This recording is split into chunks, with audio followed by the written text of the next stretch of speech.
Welcome to the Boneyard with Steve Robertson. As always, I am your good friend and host, Steve Robertson, here on a rainy Friday here in Stark Vegas. Hope you're wearing maroon today.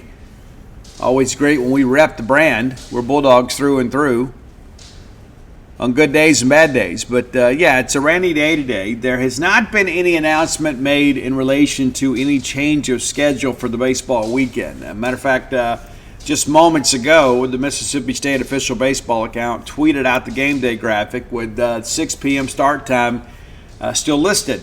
And we do want to play today. We absolutely do. And, of course, there's a lot going on tomorrow with the season finale for men's basketball, our regular season finale, pardon me. We do know there's some more basketball to be played. But the last home game at Humphrey Coliseum for the Mississippi State men tomorrow. So, big crowd expected. Not exactly sure what to expect. Weather-wise, tomorrow should be okay, but could be some rain throughout the southeast. So, be careful out there, kids. But yeah, it's a rainy day here. But as of now, the Friday baseball game is scheduled to begin at 6 p.m. 6 p.m.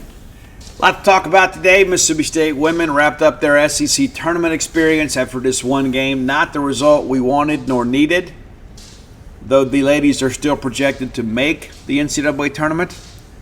It's going to be a long couple weeks, kind of sweating this thing out. Could be some bid stealers out there, but we did not put ourselves in a good situation down the stretch. We'll talk about that a little bit in the second segment of the show, and of course we'll look ahead to Mississippi State men's basketball's matchup with South Carolina. We did not have a good result Wednesday night with the men either. Kind of a flurry late to make it an interesting game. Just couldn't make that final push to get it done. All that understood, good season.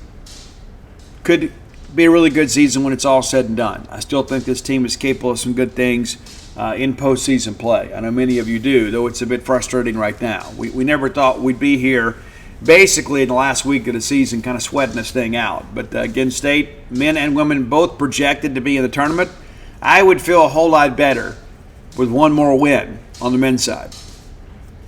I would. I think the resume itself is enough as it stands right now. But if you pick up a win over South Carolina and or a win in the SEC tournament, I think you can just kind of relax and wait for seeding. I don't think you have to sweat it out. The women, I do think, have to sweat this thing out. We're still listed as part of the last four in.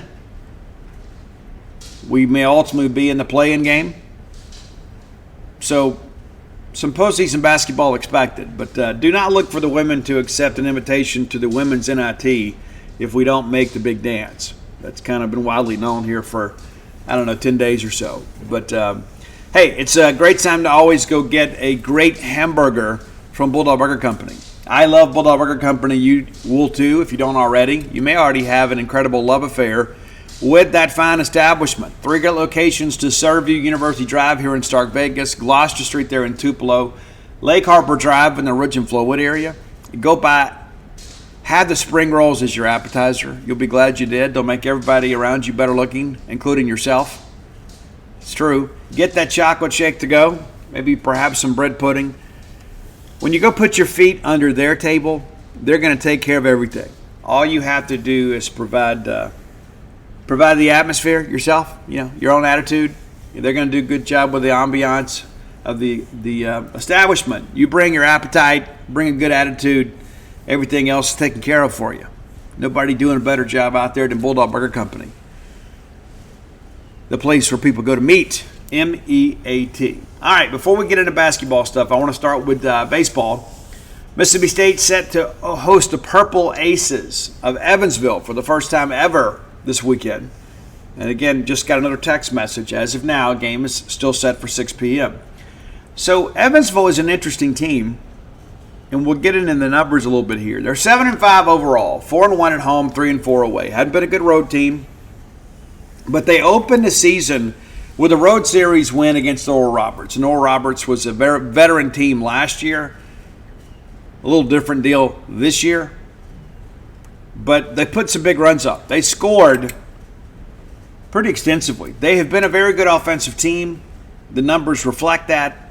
They win the season opener 12-10.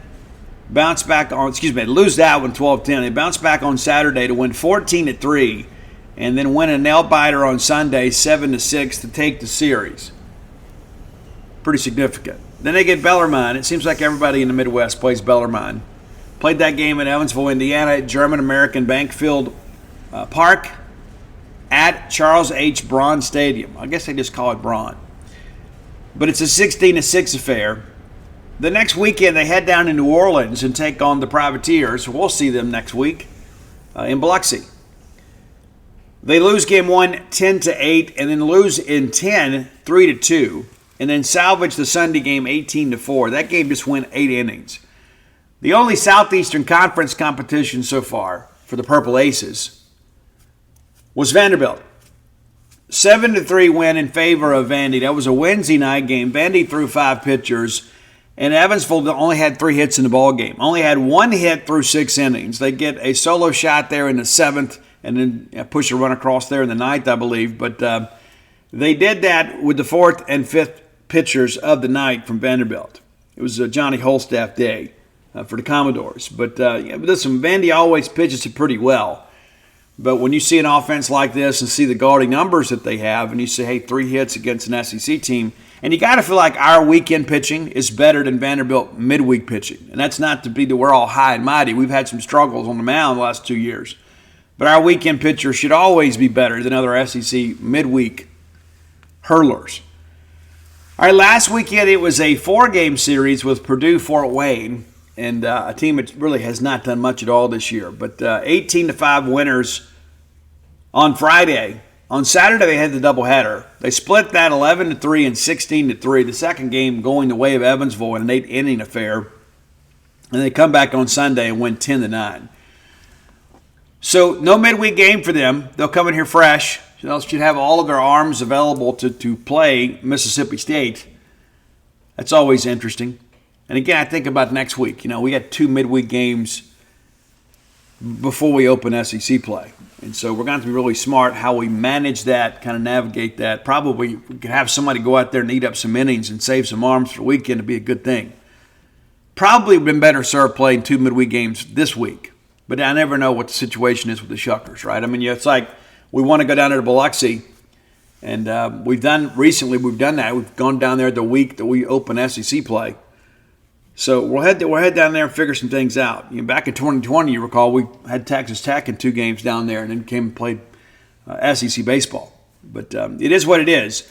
But Evansville on the mound has not been very good. And that's being friendly. I'm not always very friendly when it comes to these, well, not anything, really, to be honest with you. It's an effort for me. But pitching as a staff, 6.13 ERA as a staff. That's not good. It's not good. Now, they've had a couple of freshman left-handers that have been good. Now, we expect to see a lot of left-handers down the way. We do. We're going to see some this weekend. Now, Kenton Deverman is a freshman who has been their most effective pitcher so far. Of the 101.1 innings pitched, he's got 17.2 of them. Leads the staff in innings pitched, averaging right at a hit per inning and just a little bit less than a strikeout per inning, but 15 punch-outs against just 2 walks. He is a pitch-to-contact guy. Opponents are hitting .254 against him. He has a 2-0 record. He's had 3 appearances, just a 1 start. Probably going to see him on the weekend. We're going to see him at some point either way, either as an opener or as a long reliever. Kevin Reed, 6.43 ERA. It's interesting to kind of see how this has played out here, right? Kevin Reed, again, freshman left-hander from Martinsville, Indiana. Of their 3 regulars, he's been the most productive. And again, even his ERA is above the team average. With 14 innings pitched, averaging a hit per inning. He's also allowed nearly a run per inning. Now, only 10 of those have been earned, but 10 walks against 7 strikeouts. So locating has been a bit of an issue with him. Donovan Schultz, a veteran guy, right-hander, 10.95 ERA. One of the things that I've said before, he's left-hander, a senior in college baseball is not always a good thing. Donovan Schultz, 6'3", 215-pound guy from Kimberly, Wisconsin. Worked 5 innings against Oral Roberts, allowed 6 hits, 5 runs. Worked 5 innings against UNO, 7 hits, 5 runs. Worked 2 1/3 against Purdue Fort Wayne, 5 hits, 5 runs. Not great numbers by any stretch of the imagination. Not great numbers at all. Nick Smith is the guy that I was thinking about earlier, another veteran guy. Nick Smith, a senior right-hander from Boonville, Indiana. This is a guy that's had some very abbreviated outings. Oral Roberts weekend, he goes 2 innings pitched, gives up 3 hits, 2 runs, a couple of walks, a couple of strikeouts. Against UNO, much better outing, 4 innings pitched, 2 hits, 1 run. It was earned, 4 Ks against 1 walk. And then last weekend, Purdue Fort Wayne kind of got after him a little bit. 4.1 innings pitched, 8 hits, 7 runs, all of them earned, 2 walks, 5 strikeouts. So very hittable, big 6'5", 230-pounder. But again, a guy that's got a lot of innings under his belt. But starting pitching has been a bit of an adventure for them. So perhaps they work, Smith or Schultz as an opener. Probably go righty-lefty, I'd imagine, and then bring Deverman in. And again, that's a freshman guy. Maybe be in the portal next year. He could be in Indiana. Who knows? But a guy that's gotten it done for him. When you look at batting average against, it's .261. But there's not a lot of guys that have eaten up a lot of innings for him.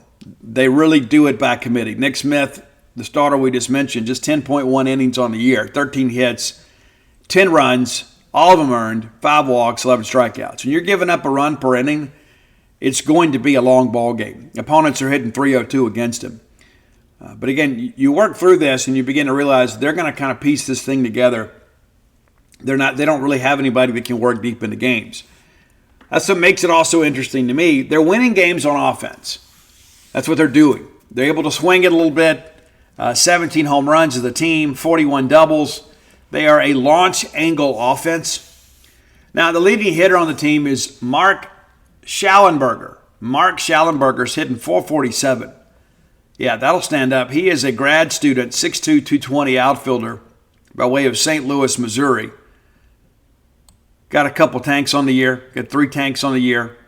Had a bit of a tough weekend last weekend, though, against Purdue Fort Wayne. Just kind of look at the numbers here. A lot of singles. Put the ball in play a good bit, which is why that average is what it is. But extra base hits last weekend, rather elusive for him. All right, Simon Sherry, another guy that's hitting .405. You got 3 guys in this lineup of the regulars that have started all dozen games for them that are hitting 400 plus. And Simon Sherry is second on the team with a .405 batting average. 15 RBI for him, which ties for the team lead. On-base percentage, guys, of .536. Yeah, that'll get it done right there. Cal McGinnis hitting .404. He's had 52 at-bats. 21 hits, which is tied for the team lead. 6 doubles, which is second on the team. A pair of triples, which leads the team, and a pair of tanks. So you got some guys here. You kind of got to circle these guys and figure them out, right? You got to look at them and kind of see, hey, what's happening here? What's happening here, right? Again, some of it's quality of competition. But I got a little insider trading here, too. There is a young man, too, that is hitting .385 for them. Now, to see his name, you would think the phonetic spelling would be much different, right? But I have an inside source here that explains to me that Kip Furshuro is his name. Furshuro. Now, it looks like Figuerosi. It's not. It's Furshuro. And, I butcher these last names so regularly, So I appreciate having some insider trading there. But that's a guy, too, that can swing it a little bit. 3 tanks on the year, which is second on the team. The biggest home run hitter is Brent Witter. Brent Witter, Widder. He's hitting .320.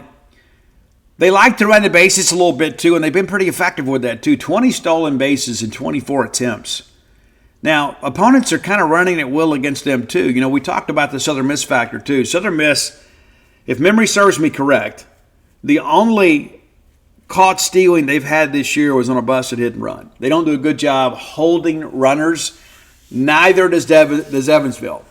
So we ought to be able to run the bases a little bit. You worry a little bit about the wet track, but Brandon Hart and those guys do such an amazing job taking care of things at Duty Noble Field and Davis Wade Stadium.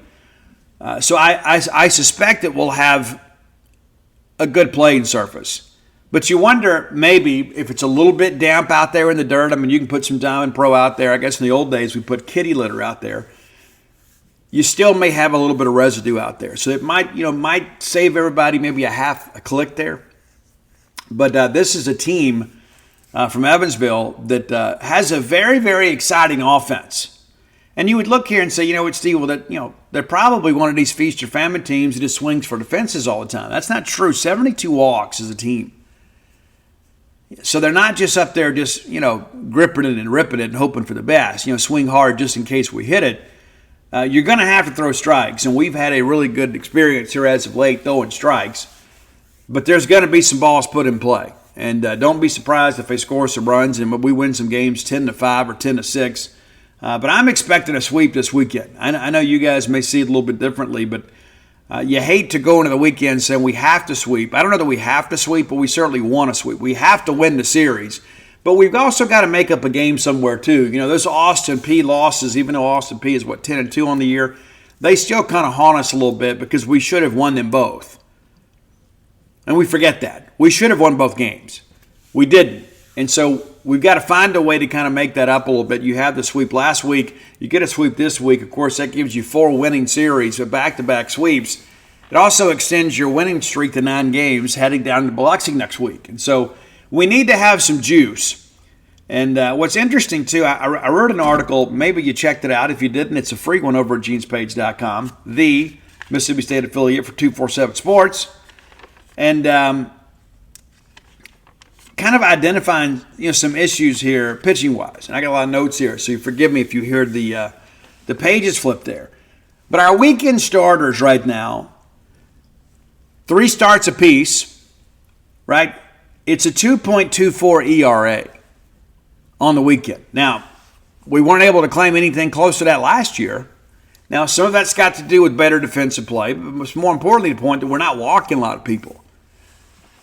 So we're not giving guys a free pass, and then we're not giving them an extra base. Because remember, there was times last year where every walk turned into a double because we simply couldn't throw runners out. We had problems with pass balls. And as the year went on, we got better with that. We did.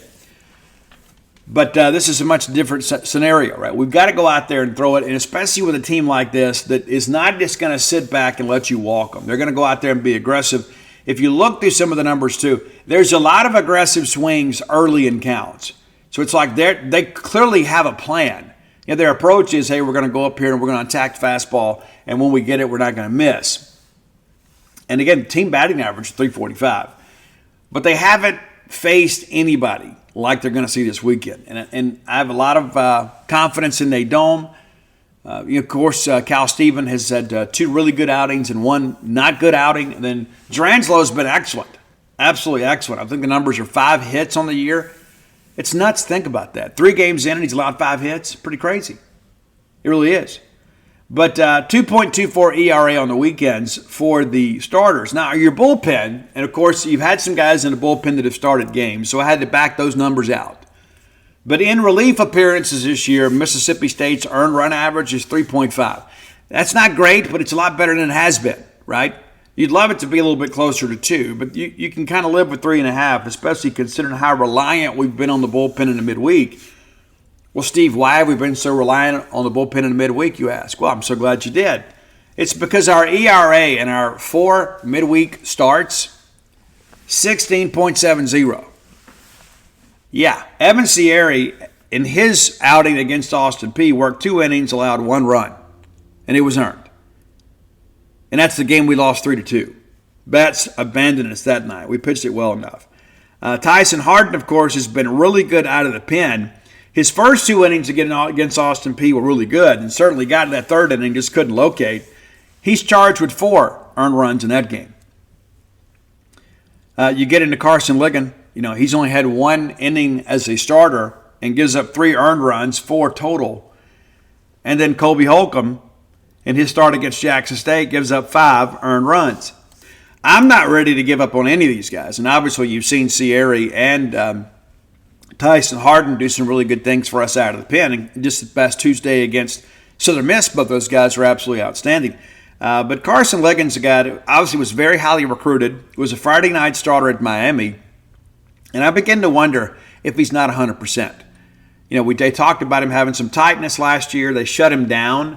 He comes up here. We're very careful with him in the fall, and then he just hasn't done much. He had a nice relief appearance where he worked 2 2/3 of an inning against Georgia Southern. Still gave up a home run. It's kind of almost like the Peyton Plumlee effect, right? Peyton Plumlee can't pitch until he gives up a home run. Love that kid, man. I do. But we've got to find a way to get Ligon and Holcomb going. Holcomb has a tremendous amount of talent. As I've shared with you guys before, all throughout the fall, he was our most improved pitcher. And to be honest with you, he wasn't close. That's a big, long, strapping right-hander out there that worked on an extension. He's letting that ball go probably 4 to 6 inches farther down the slope than he was a year ago. And then something happened with him the final weekend of spring training. That start was terrible.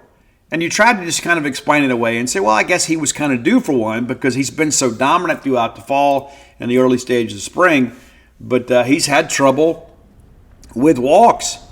That ended up costing us the Saturday game against Air Force, right? You bring in Brooks Auger, who has been outstanding for Mississippi State. He gets beat on one pitch, and 6 appearances now for Brooks, and he hadn't allowed a run. Now, he's had a couple of inherited runners that have scored, but he himself has not had anybody go from home to home against him. Got a half dozen relievers right now that haven't allowed a run. So the bullpen's doing their part, but we need to get better starts on the midweek. And that's one thing kind of forecasting the next week. With us having 2 midweek games next week, we've got to have somebody step up. And maybe Nolan Stevens is that guy. Maybe Nolan Stevens gets one of those starts next week because I thought he was really good against Southern Miss. But pitching is much better as a unit. But to kind of drill some things down where we've had some issues is in midweek starts, which in turn has led to us having to rely on the bullpen a lot more. Now, the silver lining is that those guys have pitched exceptionally well. And so that kind of gives you some more options on the weekend. You start thinking about that. It's like, well, the guys kind of groom in the midweek, and then as we need them, we work them in as needed on the weekend rotation, whether it be in relief or as a starter. We're pretty much bona fide right now with our 3 guys, but you understand my point is you prove it in the midweek, and then you get a chance to go compete on the weekends. But to kind of frame that up and give you some perspective here, Mississippi State has pitched 115 innings this year. 59.1 of those have come in relief. Now, of course, your midweek. Today's podcast is brought to you by NerdWallet's Smart Money Podcast. What's the best way to help you and your finances thrive? The answer can be overwhelming with all the financial misinformation out there. Fortunately, you can turn to NerdWallet's objective finance journalists to set things straight and help you make smart decisions with your own money. The nerds have helped me get smarter about things like planning for my tax bill so I don't dread April every single year, managing finances with a partner without causing a breakup, putting away more money for retirement since I'm not going to do this podcast forever. Sorry, folks. And also boosting my credit score since good credit is like a real-life cheat code. Saving for an emergency fund because life is like a good movie. It loves a good plot twist. The nerds also explained the real impact that the latest financial headlines could have on your life. Weekly financial check-ins with Smart Money help you spend more time doing what matters and less time worrying about what doesn't. Let NerdWallet's trusted experts untangle today's web of financial misinformation. Listen to NerdWallet's Smart Money Podcast on your favorite podcast app. Future you will thank you. Bulldog fans, rodeo season is here. That's right, the Dixie National Rodeo. Get ready to roll, man. And I remember being a kid, that was like the biggest highlight for us. My grandmother would get us tickets every year, and me and my brother would wear our cowboy outfits. We'd put our boots on, have our chaps, our vest, and we go up there, and just in case one of the cowboys got a little bit scared to get on a horse or a bull, we were willing to do it. Yeah, for sure. Guys, boots aren't just for going out to a country western bar and doing a little boot scooting. Maybe you got a little Texas two-step in your game. Tecovas can make you look better than ever. Absolutely. And here's the deal, too. That's the thing, the versatility of Tecovas is you can wear them somewhere nice, or you can live life where you don't go gently. That's what Tecovas does for you. Yeah, it's a rugged, handsome boot. It's my favorite boot brand, and it should be yours too. Be sure and check them out. Tecovas believes in Western for all people, and you can feel that when you go into their stores. When you walk in, you'll be greeted like family, offered a boot shine and a drink, and maybe even an adult beverage if you prefer. And you can get custom fitted for a new pair of Tecovas boots. You can get custom leather stamping or branding, whatever you need to make it feel somewhat individual. Look up your closest store at tecovas.com. But if you can't make it to a store, Tecovas delivers the most premium quality and most comfortable Western goods right to your door. Visit tecovas.com.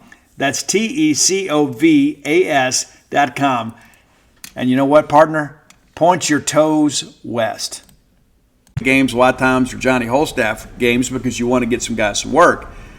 But nobody anywhere expected Colby Holcomb to go 1 1/3 and Carson Ligon to go 1 inning. I mean, that wasn't what we expected, and certainly wasn't what we needed. So we've had to press these guys into service. Now, got to get that shorn up. But the reality of it is that we have allowed some guys to get some work and some guys to go out there. And again, I think that probably the best bullpen performance we've had, not just of this year, but maybe the last few years, happened Tuesday night. Now, we had a really good relief effort against Ole Miss in the Governor's game last year. But to go out and shove the way we did, 8 scoreless innings, allowed just 3 hits in that ball game after the first inning, pretty remarkable. So some room for optimism there. But taking on this Evansville Aces team, we just got to go out there and throw strikes. Make them hit our pitch. You know, when you got a team like this, because you start flirting with disaster and start walking people and putting people on with hit by pitches and you don't play it well, sooner or later they're going to run into one, right? And so with that being their offensive, plan, you want to make sure if they do get a hold of one, it's a solo shot rather than a 2 and 3 run shot. That's what gets you beat. The solo home run really ever beats you, And you could argue, Steve, the solo home run beats Southern Miss on Tuesday. Well, yeah, in a tie ball game. But you can navigate through 1-run innings. It's having to deal with the crooked numbers, right? So you can't impede your own progress and then aid your own demise by walking and hitting guys, and then lo and behold, they get the big hit, and you're chasing the ball game. One of the most important things for Mississippi State this weekend, you got to get the quality start, obviously, but we can't get out there in these nothing ball games in 5 innings. Yes, all those runs count that come in the latter 4, but it would be great to allow everybody to relax a little bit. Pitchers can be much more aggressive when they have a lead. You get out 3 and 4 nothing. You want to talk about challenging hitters? You can. You can challenge them because one swing is not going to hurt you. But when it's a tie ball game or you're running a deficit, everybody's a little more fine-tuned, right? And so you go out there when you've got a big lead, 3 and 4 runs or whatever, you go out there and you pound the strike zone, let your defense work for you. That's important for Mississippi State because we have played so much better defensively. None of these pitchers should feel like they have to go out there and strike out the side to get us out of an inning without scoring. That's a tremendous amount of pressure to put on a pitcher, knowing that every time he goes out there, it's all on him. And so, again, defensively, we've gotten a lot better. Pitching, we've gotten a lot better. And offensively, we've still got some things to work on. We've shown some flashes, but we haven't been very consistent at the plate. I think the Bulldog bats are going to eat this weekend just because of the fact, number one, this is a team from Evansville that gives up a ton of runs. In addition to that, their 2 best pitchers are freshmen. Now, granted, they're left-handers, right? But the reality of that is they've never pitched in an environment like this one. Vanderbilt is the 13th best baseball stadium in the Southeastern Conference. Let that sink in for a second, okay? Now, they're doing some renovations there, but it's just kind of tucked in. I read years ago, I read an article recently from years ago that said that they didn't have room for a volleyball court there, so they just stuck in a baseball diamond. Yeah. And you know what I'm talking about. It's just kind of sandwiched in there. There's not much room for expansion. Even the amenities there are not on par with the rest of the conference. I would say only Missouri has a worse stadium.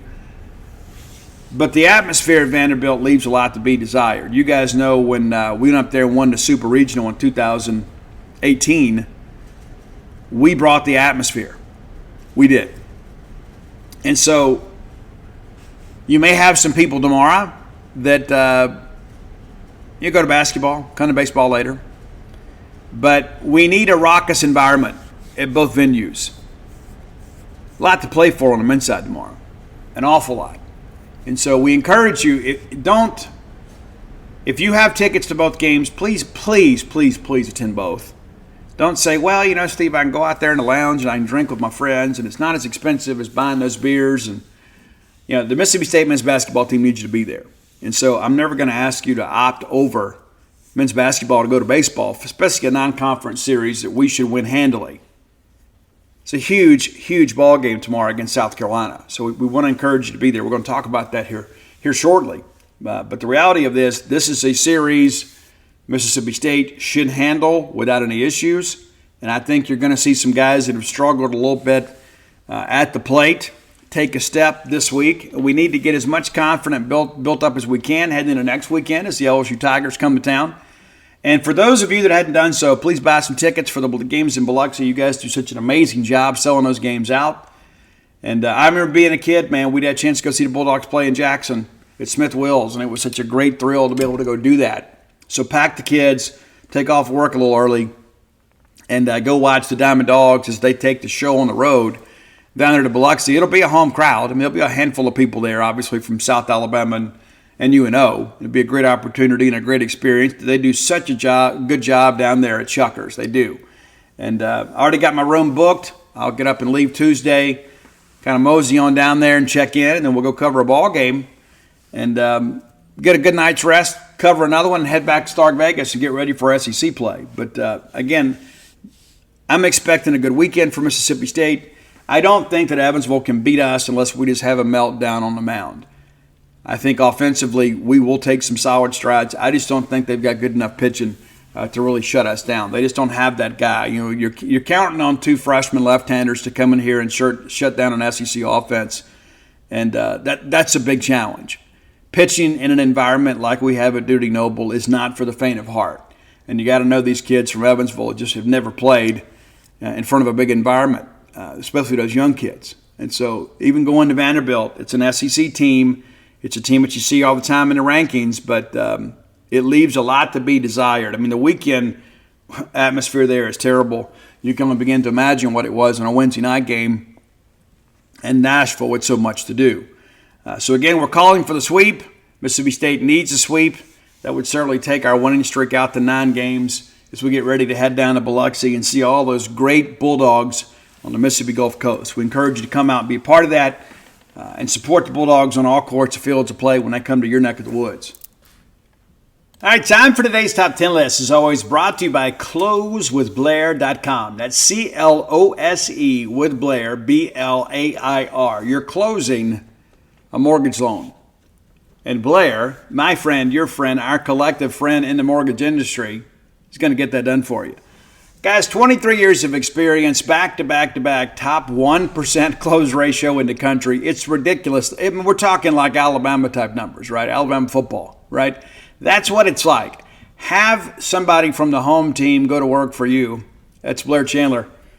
He's a Bulldog through and through, got season tickets in multiple sports, has a place here in town. But more importantly, guys, it's such a complicated, convoluted process at times. Stick with a winner.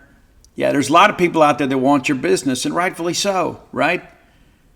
But if you're a person out there that's like, I just want to get the job done, then look no further than Blair Chandler. Visit the website, closewithblair.com. Let me give you his phone number just between us girls here. I think it's important for you to have this.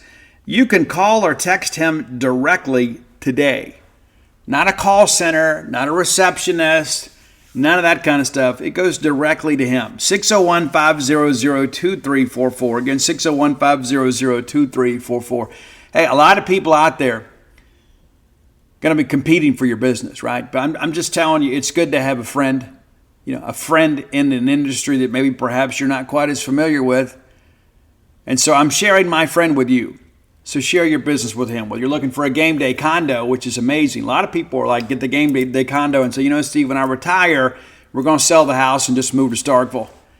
That's a great plan. I think it's something you should consider, at least look into it. So if you're looking for a game day condo, perhaps a new home, maybe your first home, Blair can help you with every bit of that. Again, that's closewithblair.com. All right, today's top 10 list. One of my favorite bands a few years back, the band Alter Bridge.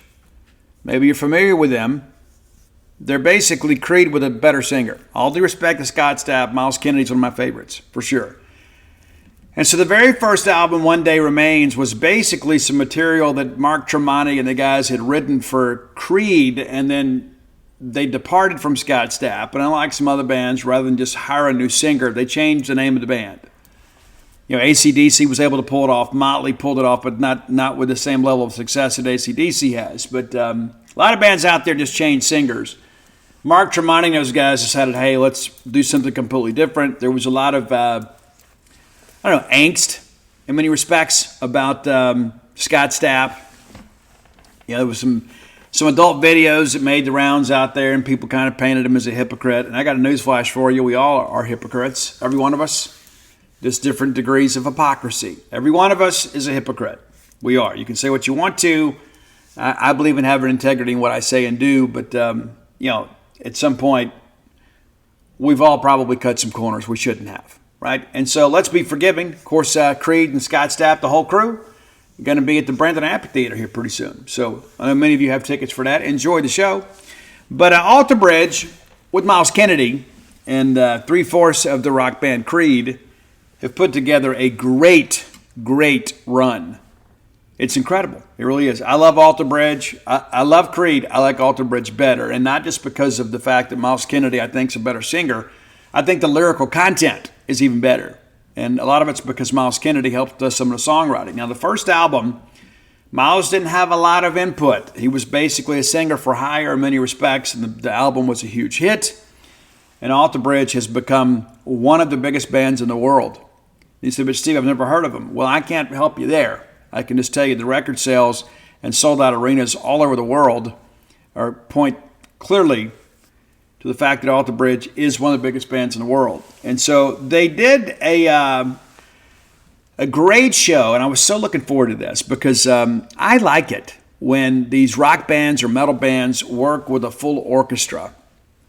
Well, Alter Bridge did that at the Royal Albert Hall, and they did 22 songs, I think. So what I have done is taken my 10 favorite performances from that album, and I put together a top 10 list for you. Yeah. I've actually had the chance to speak to Myles Kennedy on the phone. True story. On my way moving to Starkville, way back in 2014, almost 10 years ago now, Grant Random from SiriusXM was having this call-in thing, and Slash and Myles Kennedy were in studio. I was the last caller of that segment. And Myles Kennedy has gotten me through some very difficult times. I've never met the guy. I've only talked to him on the phone. But the music of Alter Bridge and Myles Kennedy means an awful lot to me. And I'd love to meet the guy one day. I've met Mark Tremonti and had a chance to thank him for his contributions to the soundtrack of my life with both Creed, his solo band Tremonti, and Alter Bridge.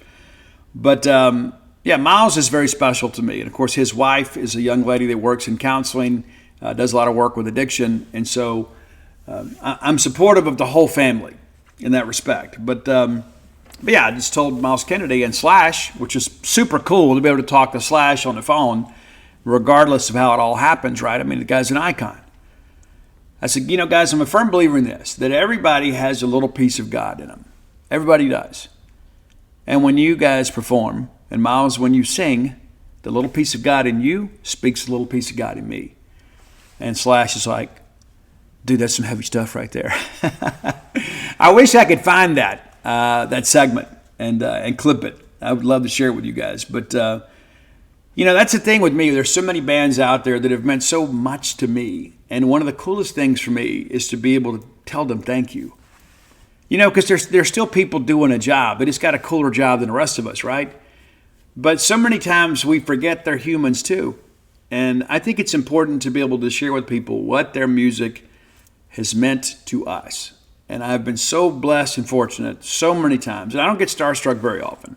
But to be able to tell people how much I appreciate their work and what it means to me in my life. And that's one of the things that I think recovery has really taught me. But guys, when I got first clean and sober, I was so guarded emotionally. I've been hurt a lot.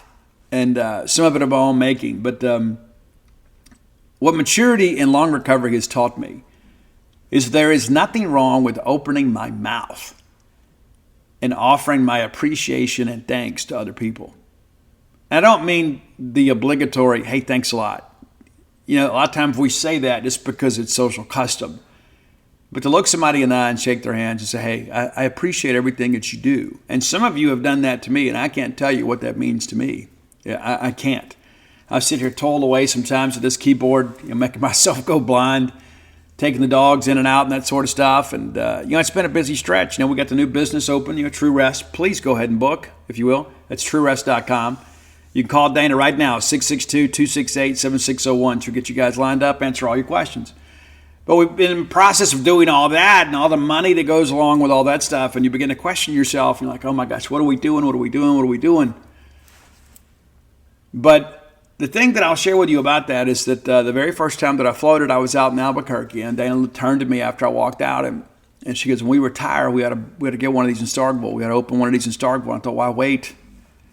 And now here we are. And I've been praying for a long time. You guys knew how miserable I was, right? When Dana was in New Mexico. I was pitiful in the show. I missed her. I'm not going to lie about it. I missed her. I wasn't going to be all Mr. Tough Guy. She's the most important person in my life. And so to be that far away from her and to us basically be living two different lives. And I got to a point I didn't even want to go to shows because she wasn't there to experience it with me. It's like it sucked having to get on the phone and tell her, oh, yeah, this band was great. And they performed this and that. That's just not the way that I want to go through life, guys. It's just not. And she's responsible for a lot of that stuff, too. That's kind of opening up and saying, it's okay, And when I found her, she was, she was kind of guarded herself, That's the thing, The world's a cruel place, can be. But she's helped me kind of get in touch with those emotions. And I used to be embarrassed to say things like that, like feelings of gratitude beyond the normal platitudes. It was just one of those things. I never really gave anybody a genuine compliment, ever. Of course, you see some hot girl in a club when you're single, and you're like, oh, you're beautiful. You're so different, right? The old lines, right? I could spit game. It's true. But so much of that had been muted by the fact that I just, I never really share with anybody how I felt.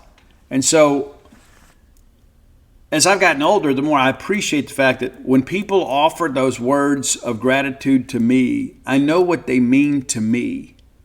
And so then I, in turn, share those with other people. And there are so many of you that have come up to me and say, hey, Steve, I love the show. And when I shake your hand and tell you thank you, I mean it. I do. I absolutely do. But there's some songs here in this Alter Bridge catalog that have resonated with me over the years. And when I got ready to write When the Bottom Falls, there were a lot of working titles. There really were. And one of the ones that I stuck with for a long time is an Alter Bridge song from the very first album called Down to My Last. And you could interpret that a number of ways. Down to my last drink, my last drug, my last hit, my last chance. There's a lot to that. There was some ambiguity with all that. And so I thought it'd be a good working title. And one time I was going to do Candlebox from Left Behind. There's a part where Kevin sings, I live with what I know. But my agent thought that title was too long. But the one, if I had to do it over again, I'm happy with the title When the Bottom Falls. And you can order that at whenthebottomfalls.com. I probably would have gone with No Bed of Roses. Just because, people call me Rose Bowl. I think there's a chapter titled No Bed of Roses, and it's one of the most powerful chapters in the book. But if I had to do it over again, I'd probably change the book to No Bed of Roses. But all that said, I didn't plan on chasing that for as long as we did. But I love these songs, and I love the performance. And some of these songs, it was so incredible to hear a different flavor, with this orchestra. So here we go. My top 10 Alter Bridge songs from the Live at Royal Albert Hall album with the full orchestra. It's amazing, too. It's absolutely amazing. Number 10, it's Brand New Start from the Blackbird album. It is one of the most incredible songs to me. I love the whole part about it. Let's let the highway take us in. I'm a road warrior. But Brand New Start, there have been so many times in my life when I've had to make a new start. And I don't just mean getting sober and getting recovery or moving and changing jobs. Sometimes just emotionally, you got to make a new start. Sometimes you get in a bad spot. You're like, hey, listen, let's just kind of reset everything. Everything that's in the past, we're going to leave it in the past. Everything. Because everybody that's ever turned into a pillar of salt, they did it by looking backwards, right? Instead of looking ahead and fleeing from which you came. Right? It's important. You got to put the past behind. You got to make peace with the past. And so Brand New Start is a great one for me. I love it, absolutely love it. And then when I saw this on the song list, when the album came out 5 years ago, I was like, oh, I can't wait for this. Number 9, a song that Mark Tremonti actually does vocals on, and it's Words Darker Than Their Wings. It's a classic, man. It's not a single, but it's one of those that longtime fans of Alter Bridge, you have to hear this song. It's like the set's incomplete without it. Number 8, going back to the debut single, our gateway song into Alter Bridge was Open Your Eyes. And that's when you kind of got an idea of who Miles Kennedy really was. He was with the Mayfield 4 before that, had some notoriety, but nowhere near the success he's had with Alter Bridge. But that was the song that was actually kind of written with Creed in mind, and then Miles Kennedy steps up, and I can't even begin to imagine Scott Stapp singing that song. I can't. I guess I could probably visualize it, but to me it's a Miles Kennedy track. Number 7, another great one off AB3, that's Alter Bridge 3. Love this song, and I'm a guy that deals a lot with the past. I mean, I don't shut the door on it, that kind of stuff. I deal with the issues from my past, and I use them to try to help others, but it's the ghost of days gone by. And it's so funny, too, there's always some memories with songs that are negative, and so like you don't listen to them. It's so funny. It was a long time I didn't listen to this because it was just a scenario. I'm not going to go into all the details. A scenario where somebody kind of stole the meaning of the song for me. It's like I love this song, and then somebody did something associated with the song that kind of like I don't want to hear that because it invokes those negative memories. I know I'm a weirdo, but I still love it. Number 6, Broken Wings. Absolutely love this song. The vocal on it is absolutely incredible. The orchestra, the string arrangement on this is just absolutely beautiful. I think you're going to love it. Number 5, and I'll be honest with you, a song that maybe I didn't fully appreciate until I heard it with the full orchestra. It was just one of those ones, hey, when you're completing the One Day Remains album, it's on here. It never really stood out to me before. It was a good song, but I didn't feel any personal connection to it. Then all of a sudden I hear it with the orchestra and I'm like, oh my gosh, this is incredible. How did I miss the boat on this thing? It's the end is here. And it's basically a song about carrying on. It's not the end is here in the negative way. It's like, oh, well, the world is ending. It's not a doomsday song. It's basically, I will fight and I will endure until the end is here. That every single day of my life, I'm going to make the most of the day. I'm going to make the most of my opportunities, the most of my relationships until the end is here. So it's not a negative song. It's a very positive song. It's basically one of encouragement. And to hear it with the full orchestra, to me, just changed the entire attitude of the song. Absolutely incredible. Again, it was just kind of a deep cut. And now all of a sudden, it's one of my favorite Alter Bridge songs just because of this performance. All right, now, the final 4 are songs that mean an awful lot to me. And I share this with you because we talk about personal connections with song. Number 4 is Blackbird. And so if you've met me, and of course, I am multicolored and I have a lot of tattoos. Just got a new one yesterday. But the very first tattoo that I got, that was kind of an exposed tattoo that could be covered by a short sleeve shirt, is I got a blackbird on my right arm.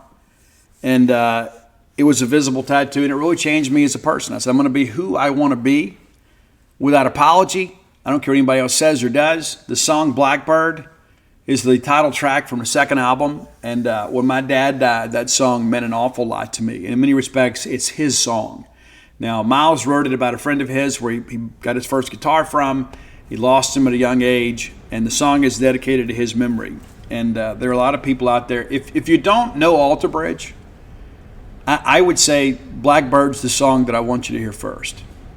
Honest to goodness. And it is a lengthy song, and the version live at Wembley is incredible too. But there's a net connection there. Number 3, this is a medley. You're going to get a 2-for-1 here, because Miles steps up there and plays his acoustic guitar and sings with the orchestra. And it's Wonderful Life / Watch Over You. You know both of those songs. You probably know Watch Over You the best.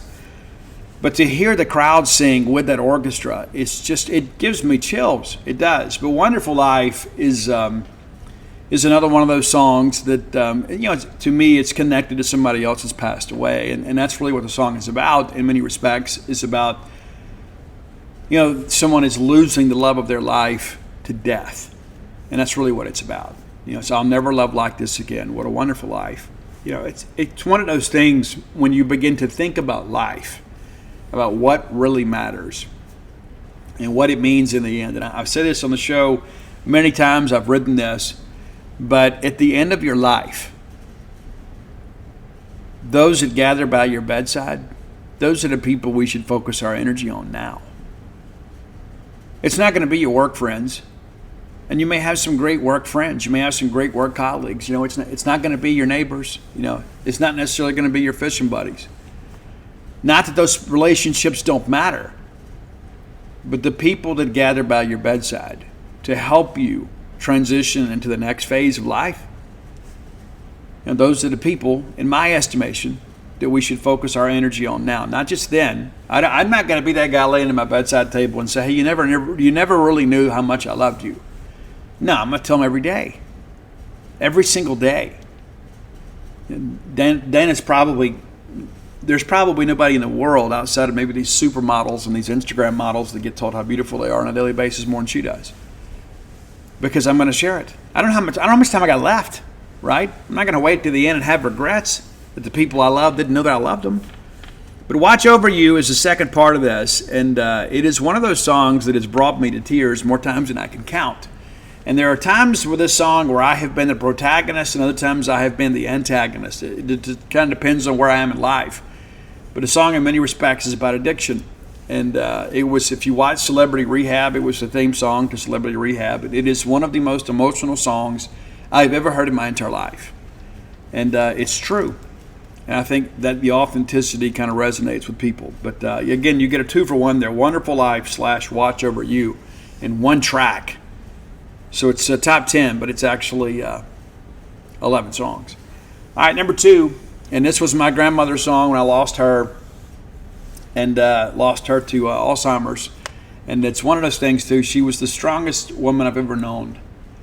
Without a question. I absolutely love my grandma someone to death. And she really, really, really set the bar high. Right? I mean, and a lot of people, you see your grandmother and this sense of royalty. Right? That's how she was to me. My grandmother could do anything in the world. She was the kind of person that could move mountains. It didn't matter what happened, or it didn't matter if it was a school administrator or law enforcement, whatever. She knew who to call to get things worked out. She was that kind of person. And I've shared with you guys before. I remember one week when my grandfather, I lived with my grandparents until I was 8, and my grandfather had worked at an English shipyard, and then on the way home, the car broke down, and the money that he made that week, he had to spend on getting the car fixed. And rather than pout and cry and feel sorry for herself, our grandmother gets on the phone and she calls the Big R, which was the little hamburger joint just down the street from us. And rather than pout, she called on there and said she needed to pick up some shifts, and she came home that day with a whole sack full of hamburgers and hot dogs and some money for us to eat. And that's what was shown to me, right? That's the behavior that was demonstrated to me, is that, when life gets tough, you just put on your apron and tie your apron strings and go to work. That's what she did. And I loved her for the example that she set for me. But in loving memory, Mark Tremonti wrote about when his mom passed. And again, the live version at Wembley when the crowd sings, it just absolutely gets to me, even to this day, no matter how many times I've heard it. But to hear it with the orchestra makes it even more beautiful. Now, the first song that they released off this album, of course, it's going back to the Fortress album, which was the fourth studio album from Alter Bridge. This was the first single. And then when they began to tease this Royal Albert Hall experience, they released this on social media, and I was blown away. Absolutely blown away. I've always loved the song, but to hear it with the orchestra and to hear that string arrangement in the background is just absolutely next level good. It's Addicted to Pain. That's your number 1 song on today's top 10 list. Addicted to Pain. And I love all the Alter Bridge stuff. The last album, maybe not what I was expecting. Probably my least favorite album in the catalog. So I'm eager to hear some new music from them. Of course, probably a good time for Miles to do some solo stuff, and the guys in Creed to get together to kind of give Alter Bridge some time to breathe. But if you don't know Alter Bridge, I would encourage you, if you're looking for great vocals and you're looking for somebody that has some authenticity in what they do, look no further than Alter Bridge.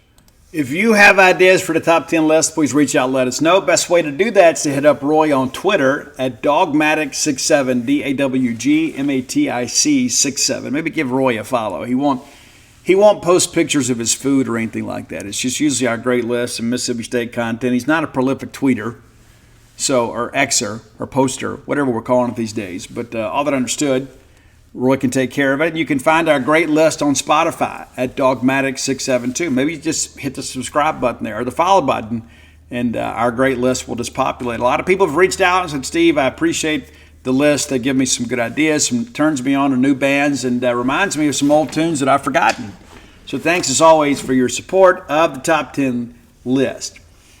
All right, next segment of the show brought to you by Campus Bookmart, a Starkvillian institution. I love Campus Bookmart. You will too if you don't already.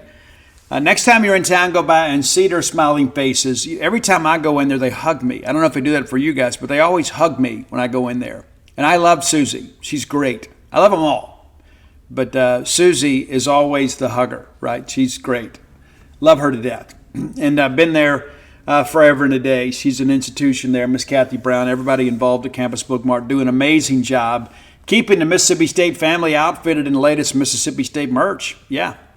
So if you're looking for new gear, look no further than Campus Bookmart. If you can't make it to town, visit them on the World Wide Web at campusbookmart.net. And by being a loyal Boneyard listener, we'll give you a phrase that pays. And that's BSR, which stands for Beautiful Steve Robertson.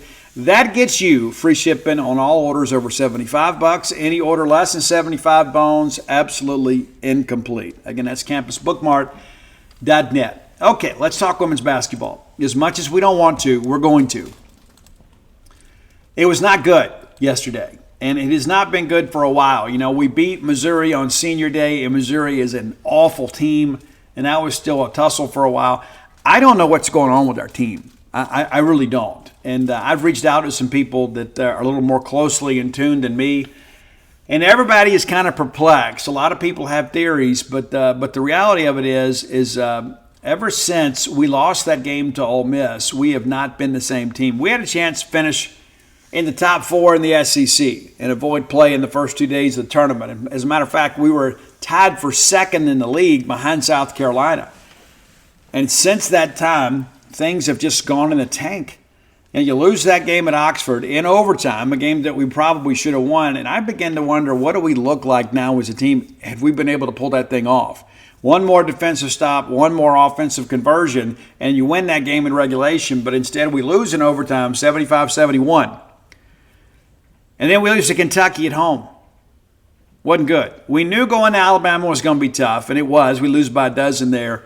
And then we get shellacked at Auburn by Johnny Harris, former Bulldog assistant.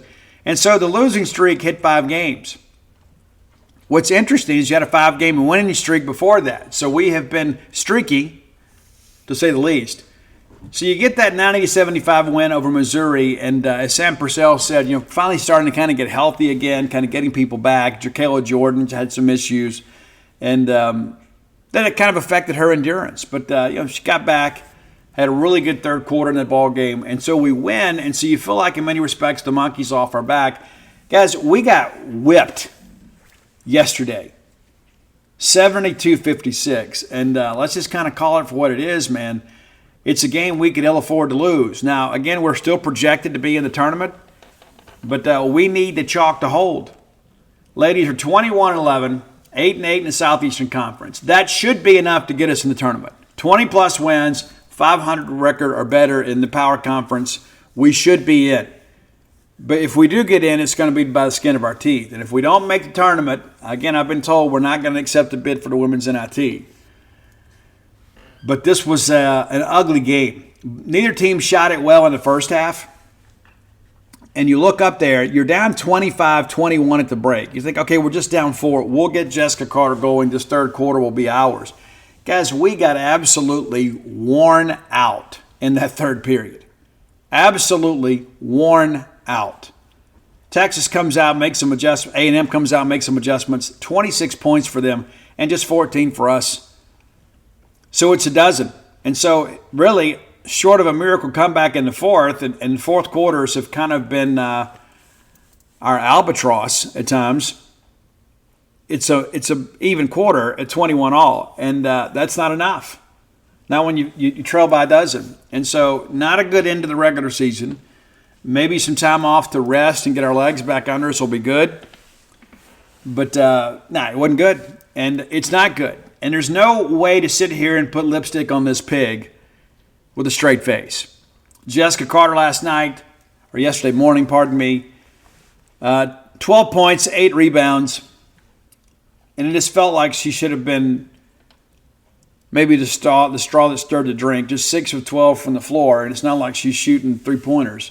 We really needed a bigger game out of her. Ja'Kayla Jordan, 3 of 13, it just didn't have the shot. 9 points for her, pulled down 5 rebounds, handed out 3 assists too. Lauren Park Lane, and it's interesting, she set the school record for three-point baskets in the game, but that hadn't really been a part of her arsenal here down the stretch. Just 8 points for her. Debrisha Poe, which is 3. One of our more athletic players. The scoring challenges have been evident with her at times. Erin Parker, just 3. We really needed her to have a better ball game. Just only 15 minutes for her. Darian Rogers comes off the bench and pitches in a dozen. Kind of been our three-point marksman, but she's 5 of 13, attempted 13 shots, which was tied for most on the team yesterday. Miracle Shepherd, 19 minutes, our premium defender there, 2 of 5, and it's like anything you get from her offensively is a bonus. But 3 rebounds, just the 1 personal foul. I'd almost like her to have more, play a little more aggressively, but no steals for her. She did hand out 3 assists, but guys, it was not a good game. And so now we wait. And you shoot 35% for the game, chances are you're going to lose.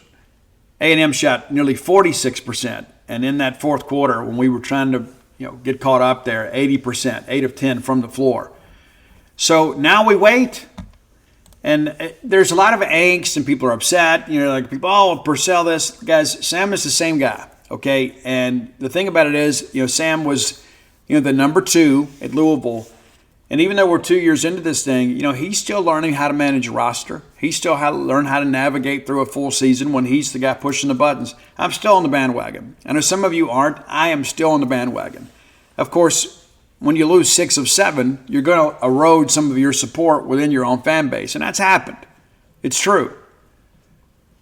But if we get in the tournament, and we should, we get in the tournament, you win a couple ball games, now all of a sudden it's like, okay, now we're going. Now we're back in the direction we're going. Remember how exciting it was last year? And we should have beat Notre Dame at their place. Could have been an incredible turn of events. And hung another Sweet 16 banner. I think this team, when they're playing to their full capacity, capable of doing that. It's just going to depend on matchups. But one thing I will say, and some people may not like this, and that's okay. We're not as athletic as we should be. There are times on defense that we're a little slow getting to the spot. And it's not a matter of effort. I think in some respects it's a matter of talent. And so that's one of the things I think Sam has really got to address.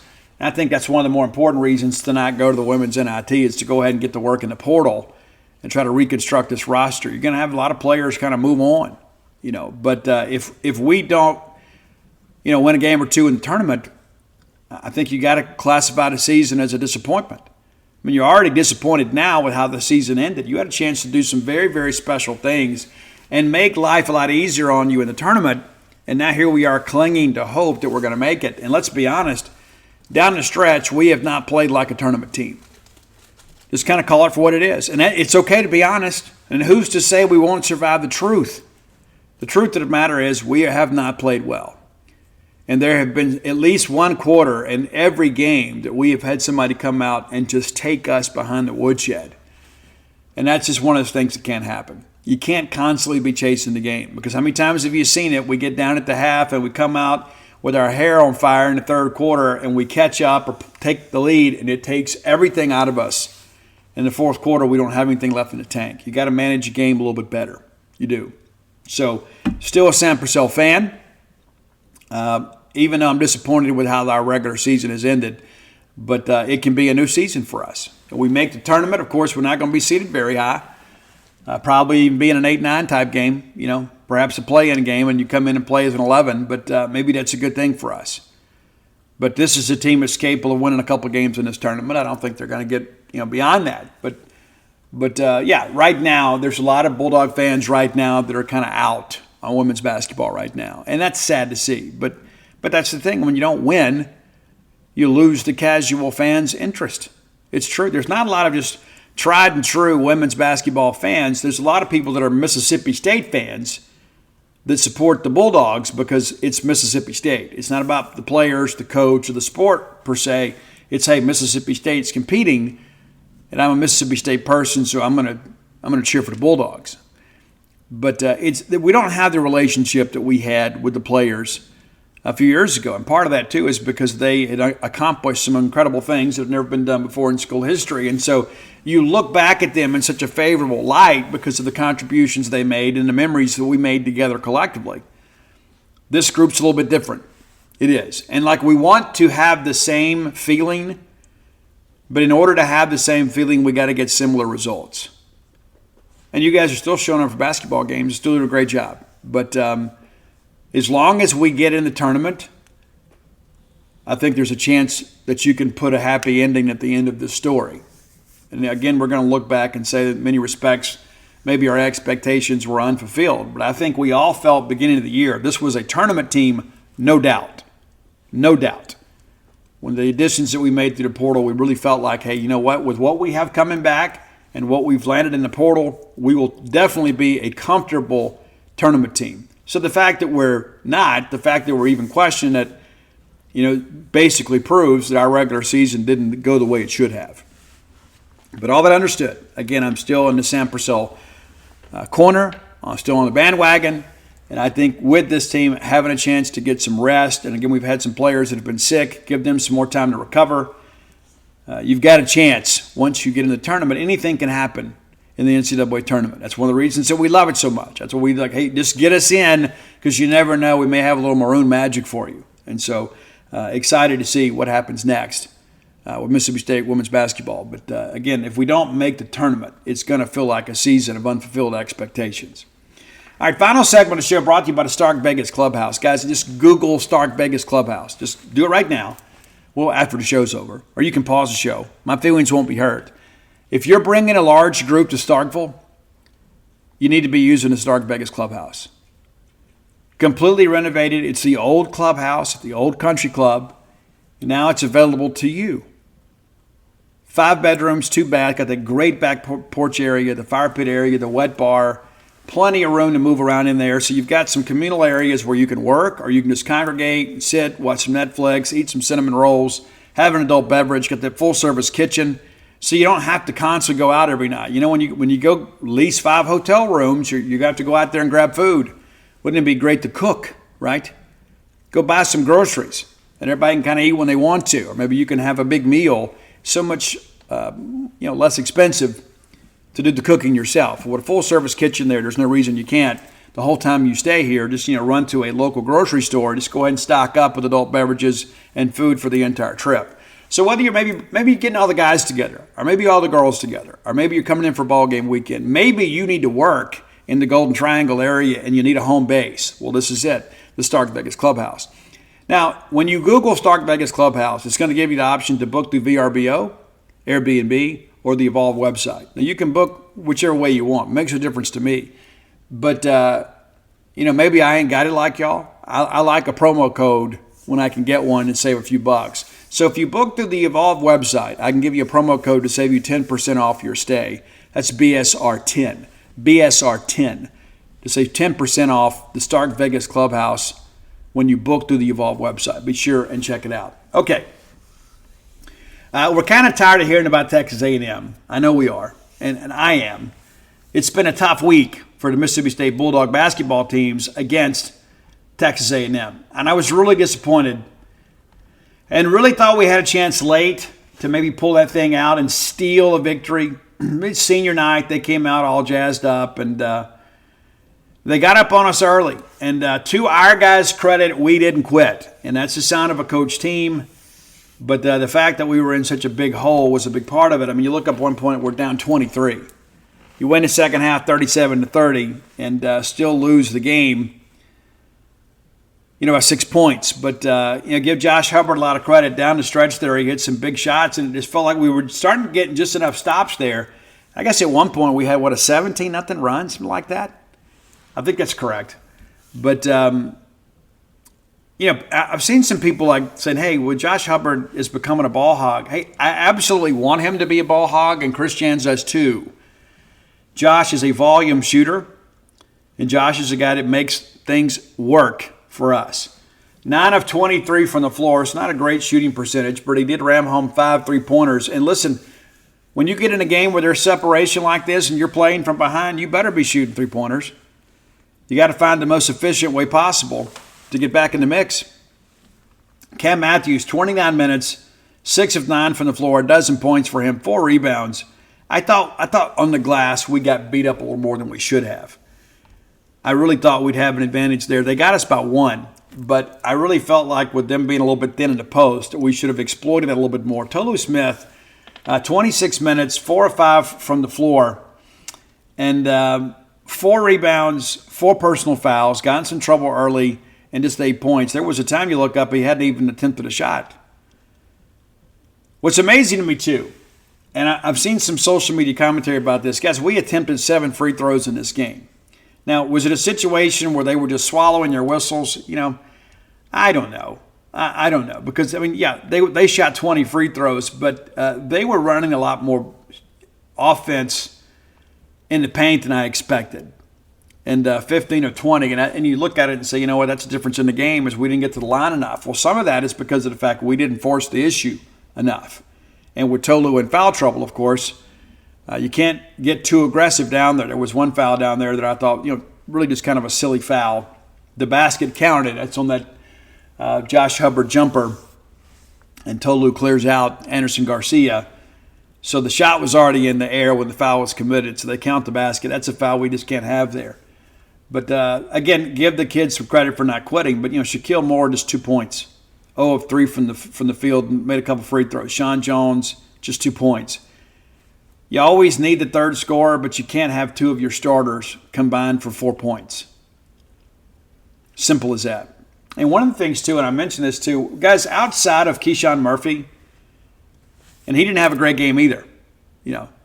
No points for him in 17 minutes of action. Our portal haul, when it comes to SEC play, has been non-existent. Jimmy Bell obviously was a piece for us, a very important piece for us when Tolu was out.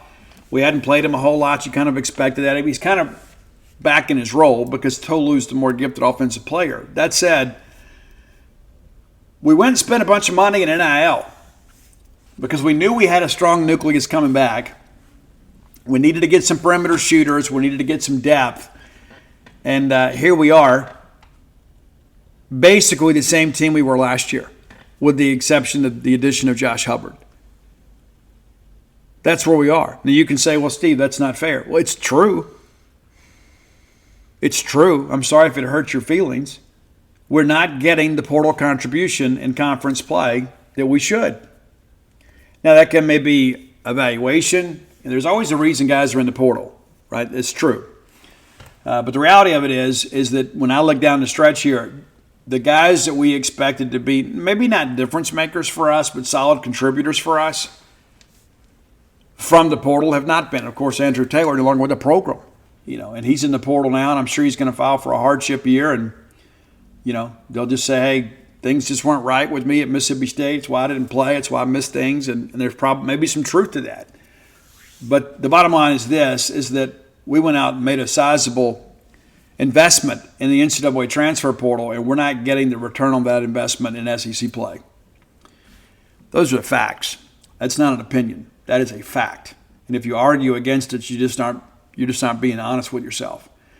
And so we lose this ball game. We've got a big ball game coming up against South Carolina, and of course we got the NCAA tournament. And again, we're projected in right now.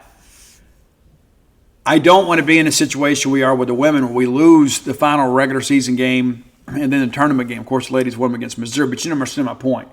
I don't know that our resume could take 2 more losses, especially with so many bid sticklers out there. We're 19-11 overall, 8-9 in the conference. You lose tomorrow, all of a sudden you're 19-12 and 8-10 in the conference. You lose the first game of the conference tournament. I'm sure there's plenty of people out there that are going to argue and say, "Oh, we're in no matter what happens." I just don't believe that, and I don't think we should put ourselves in a position where we have to go defend a loss. Let's go win a basketball game, and we don't have to worry about it. And I think you win either one of these, you're fine. You beat South Carolina. I think no matter what happens in the SEC tournament matters. I think you lose this one and you go lose the first round of the tournament, I think you've got some cause for concern. I think that's a reasonable concern. Now, we opened up on the road at Columbia, South Carolina, and they had a great non-conference, and we weren't exactly sure how they were. And they played us really well. They did. We still should have won a basketball game. We lost by 6 in their arena. Michi, great ball game for him. He continues to be, one of the maybe most unheralded players in the conference, but he really makes them go. Well, what's interesting about this South Carolina team, and this is the thing that made us kind of, again, I felt this is a loss that was going to be like an anchor to us all year. Little did we know that South Carolina would still be playing for an SEC championship the last week of the regular season. But then they go to Alabama and get smacked 74-47. And we've been there. But you thought, you know what, this isn't going to be good. And then they go on the road to play a Missouri team that people expected to be poor, and they still win down there by 2 in overtime. And so we were just like, well, this is South Carolina, it's just South Carolina. Then they lose to Georgia, and you're like, okay, well, here it is. Here it is. They'll be the same old Gamecock team they have been. Well, they rallied to beat Arkansas at their place. And you guys know, even in average years, Bud Walton Arena is a difficult place to play. They go up there and win by 13. So that kind of raises your eyebrows a little bit. And kind of looking back in hindsight, that win probably not as significant now as it seemed back then. And then they host Kentucky, and they absolutely wear the Wildcats out at home, 79-62. Incredible night for them. Missouri comes in, they get them, and then they beat beat Tennessee. So you get 2 top 10 wins in a week's time. And then everybody said, you know what? These guys are for real. They go beat Georgia. They beat Ole Miss. Tight ball game. They get Vanderbilt. They get crushed by Auburn. That was a big surprise. That was a 13 versus 11 matchup. And South Carolina was actually the higher rated team. And Auburn beats them by 40. And for some reason, that matchup just works well for Auburn. And I think it took some wind out of their sails. You're like, you know what? Maybe we're not as good as we thought. And I think Auburn beat them twice because they go home and lose to LSU, who is a very average team. They go on the road and win at Oxford, kind of turn the, right the ship a little bit. They go to A&M, win down there by 2. They host Florida, who was playing exceptional at the time, beat them by 6, and they're like, okay, well, they're back. And then they go play Tennessee this week and get beat 66-59. And, they were a game back of Tennessee. Had they won that ball game, they would have had an opportunity to play for a share of the SEC championship. They no longer do. And so we're going to host them tomorrow afternoon. It's going to be a 1:30 tip. And so, again, if you have tickets, please come out and be a part of that. I know many of you students at spring break, you're ready to get out there and do some fun things, but maybe put that trip off for a day and come be a part of this. Now, looking at the numbers here for the Gamecocks, it's interesting, to watch them because there's certain teams out there that a couple players carried them. That's kind of how it is for us. Like if Tolu and/or Josh have a bad night, chances are we're going to lose. But if you look up and down this roster here, there have been some big moments for several players in South Carolina. Of course, Michi Johnson still the dude up there, without any question. I think everybody kind of sees it for what it is. 14.2 points. That guy's legit, man. B.J. Mack, 13.2. That guy's legit, too.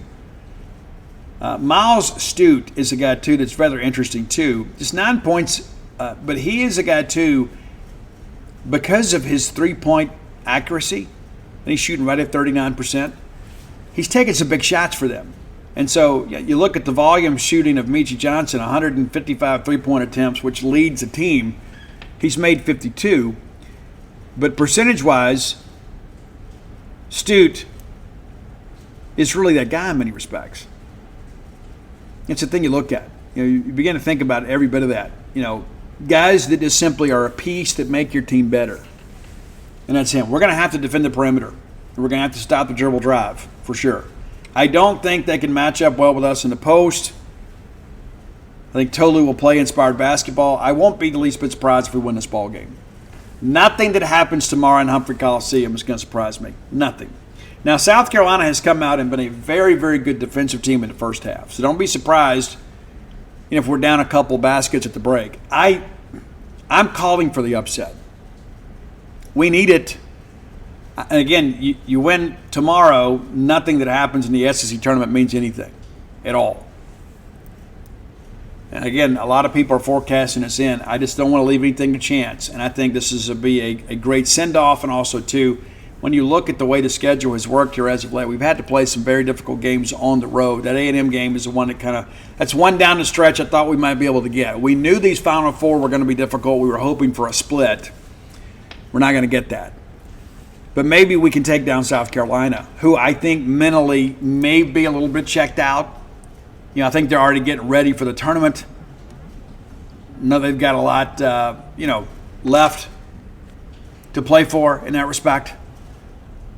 But eager to see what things look like when South Carolina gets here. Really need a great crowd. Absolutely need a great crowd. And everybody turn out and be a part of that. And again, they've done their best to kind of schedule baseball around those things so people don't have to pick and choose. So let's take advantage of that and go to both games, right? And again, I'll be honest with you, as much as I love baseball, if you can only make one, let's go to the men's basketball game. Because of the fact that that's the more important game right now. Us winning a Saturday game against Evansville is not going to define our season. But the South Carolina game may, right? You already got some big wins. You got Tennessee, you got Auburn. You can add South Carolina to it. Again, I think it just puts an exclamation point on what's been a good season. And, yeah, we've dropped some games we probably shouldn't have. We won some games we probably shouldn't have. But I think Mississippi State, when we play to our full potential, we can play with anybody. For sure. All right, before we get out of here, let me remind you, too, if you're looking to float this weekend, and you should. A lot of people have said, Steve, I don't understand floating. What does that mean? I just go lay in a pool of water? Well, no. You get into a sensory deprivation pod with 1,200 pounds of Epsom salt in there, and you have a chance to turn your mind off and just kind of rest for a little while and kind of get away from your phone and Netflix and everything else and all the hustle and bustle of life and take some time for yourself. Maybe you've got chronic pain. Maybe you deal with stress or anxiety, and in some respects we all do. It's been a game changer for me. It's changed my life. And that's not hyperbole. I mean it. I was so impressed the very first time I floated, I bought a franchise. I said, I want my friends and family to have this opportunity. I want all of you to have that opportunity. Memberships are available, so you can get floats at a discount rate. Because I'm telling you, once you do it, you're going to be like, you know what, I'm going to do this at least once a month. I'm going to do this every 2 weeks. We have some people that come in 3 and 4 times a week. It's true. And so you can get more information at TrueRest.com. But a lot of people out there said, hey, Steve, I've always wanted to try this. But Steph Curry and Tom Brady have our pods in their homes. And if that's not a ringing endorsement of what float therapy can do for athletic recovery and mental acuity, I don't know what does.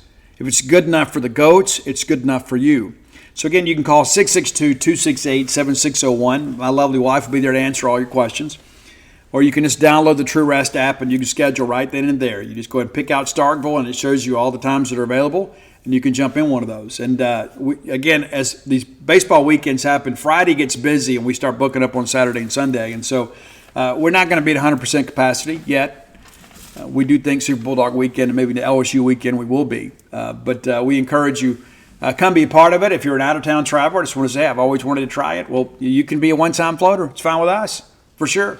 But if you live in the Golden Triangle area, we think you're going to want to be a member. And our membership numbers are on the rise. And Dan and I are both so competitive. Of course, we started in last place at 0, and we're already picking people off. It's been open for years because, hey, we believe in its product. We believe in each other. So come be a part of that. So, Let's take a quick look.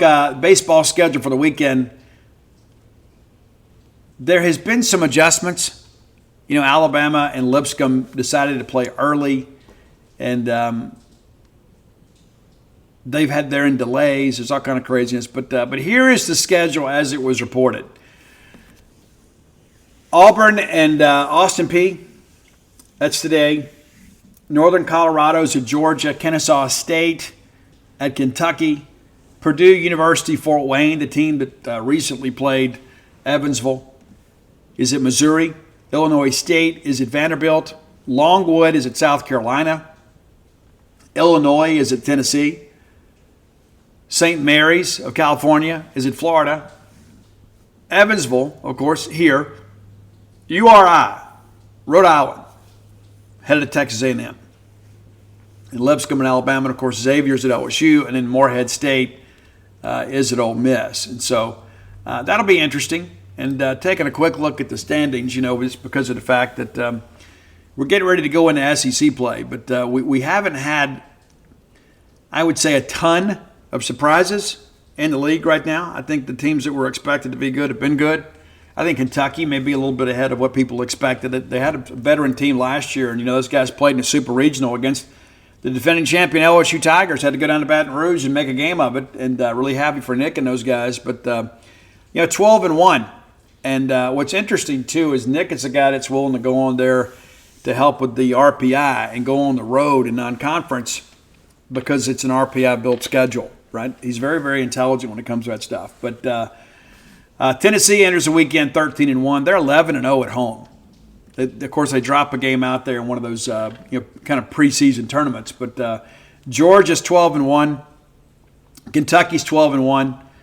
Vanderbilt's 11-3, South Carolina's 10-3, Florida's 8-4, Missouri 6-6. And again, those 4 non-conference losses for Florida. It never seems to slow those guys down, but it's always so interesting to me that people make excuses for Florida. A&M is 13-0. A lot of people expected them to be good. To be honest with you, pitching-wise, they've been better than I expected. Alabama's 12-1, LSU 12-1, Arkansas 10-2, Auburn 10-2. Mississippi State right there at 9-4, and Ole Miss 9-5. And with State can sweep the weekend, I think we can kind of start closing some ground here on our people ahead of us. But at the end, all that really matters is SEC play. We got to find a way to win 14, 15 SEC games. And I believe we're capable of doing that. That's what I expect to happen. And a lot of it's going to boil down to pitching. As long as we can go out there and pitch it, because we're going to see some of the best hitters in the country in this conference, week in and week out. And you never know from week to week who's going to be hot and who's not. But you got to go out there and throw strikes. And it's like, I think about last year. We had some really, really ugly losses last year. And that's in many respects when the bloom kind of got off the rose. It's like we gave Chris Lemonis and the staff some grace for the 2022 year because you lose so many guys to injury. I mean, you lose Brooks Auger and Stone Simmons and, of course, Landon Sims. And when Landon was absolutely dealing at Tulane, we thought, you know what, we've got this thing kind of figured out. Next thing you know, that weekend, we were never really the same. But when you look back at last year, and this is where so many people are like, guys, I just can't get behind this anymore. I mean, remember how terrible some of those weekends were in SEC play. And then you look at what we've had so far this year, in the non-conference, and you begin to think, okay, is there room for some measure of optimism? And I think it's okay for us to kind of admit, and Ani said this last night on the Dude Effect, if you hadn't watched it, you should. It's on my Twitter and Facebook, and eventually we're going to turn that thing into a podcast. But I share that with you just because, it's okay to believe in a team a little bit, right? And as Ani says, you don't have to hate watch this team all year. But, when we got into SEC play last year, it was just one of those things you look at and say, you know what, guys, I've never seen Mississippi State baseball in this position. That's how we all felt. And again, we put together a really nice run toward the end of non-conference. People forget that too. Hey, we take care of Cal out there at Frisco, and that began a winning streak. You take down Valpo in the midweek, and then you sweep that series with Lipscomb, and then you go take those games at Nichols and Louisiana down in Biloxi, and you won 7 in a row. So we felt like we had righted the ship, and we got into SEC play, and we lose that Friday night game, which we should have won. And then the rest of the weekend, it was just an absolute abysmal performance. 12-3, 17-3. We got absolutely exposed for not having any depth in the bullpen. And then those Vanderbilt games, 26-3, 18-5, and of course a competitive game on Sunday, 11-7. But we're just not used to getting beat like that. You know, we lose to South Carolina on a Thursday night game, and we feel like we should have won. We had Messina struck out and didn't get a call.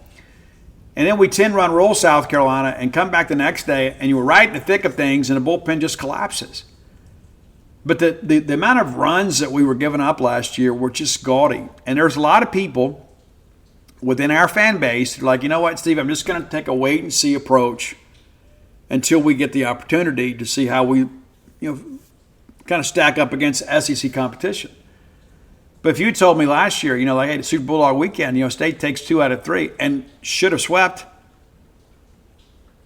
And those were real baseball games, right? And that's what we're playing now. It feels like we're playing real baseball games. We're not having these, big meltdowns on the mound. We're walking the ballpark and having to overcome 10 walks.